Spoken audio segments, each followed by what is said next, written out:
Hey guys, welcome back to the channel. In today's video, I'm going to be showing you how to find Uber referral code. So it's really easy and simple. When you're on the Uber app, okay, you want to come here at the bottom right, click on account, and then you're going to scroll down a little bit, and then you will see this option right here that says partner reward. So these are the referral codes, and if you want, that would be your referral code to share with someone else. If you want to actually find a referral code for yourself to use, come here and just type Uber referral code, okay, and then you want to come down here, and we're going to be looking for a website that has referral code share.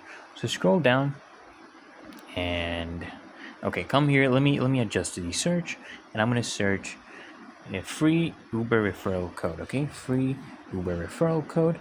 And we're going to scroll down, guys, and we're going to look for these websites like this one right here, the Referral Forest. They have really good codes.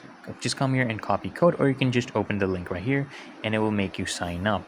Okay, so it's literally that easy and simple, guys, to find Uber referral code. So I hope this video helped you out. If it did, guys, consider smashing that like button and turning on your bell notifications and subscribing to frequently asked questions, and I'll see you guys in the next one.